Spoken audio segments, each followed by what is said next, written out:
Saya menerima kiriman sebuah berita media online tentang adanya 7 lawyer terkaya di Indonesia. Nah, ketika saya membaca berita itu, di dalam benak saya segera timbul beberapa pertanyaan. Pertama, media itu tidak menyebutkan dari mana sumber penghasilan lawyer-lawyer itu dan dari mana angka-angka kekayaan itu dia kutip. Seandainya saja media itu mengutip penghasilan dan kekayaan lawyer-lawyer itu dari SPT mereka, tentu itu masih bisa dipercaya. Karena dari SPT dapat segera teridentifikasi apakah lawyer-lawyer itu memiliki penghasilan murni dari usahanya sebagai advokat atau berasal dari sumber yang lain. Yang kedua, tentu mereka menjadi teladan karena menjadi pembayar pajak yang baik.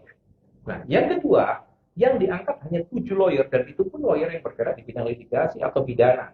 Sedangkan jumlah advokat, katakanlah dalam kurun waktu 20 tahun ini, kurang lebih 1 juta.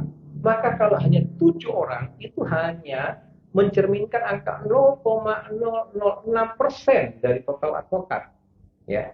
Yang kedua, ingat, Pak Wamen Hukum dan HAM kemarin, Profesor Edward Harris mengatakan, mutu advokat di Indonesia sangat rendah, sangat parah. Nah, kalau jumlah yang banyak, besar, tetapi mutunya rendah, menurut hukum permintaan dan penawaran, tentu itu harga paling pasti murahan.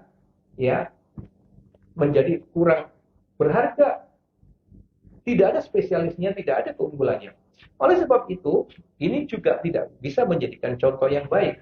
Yang ketiga, 3 dari antara 7 lawyer itu ternyata semuanya pernah masuk penjara, pernah menjadi terpidana. Dengan demikian mereka adalah lawyer-lawyer cacat moral, dan sekali lagi tidak bisa dijadikan contoh yang baik. Nah, apa yang mau saya katakan kepada semua teman-teman lawyer adalah jangan cepat terkecoh dengan berita-berita semacam itu. Itu berita-berita yang sensasional dan mungkin hanya sekedar marketing yang murahan.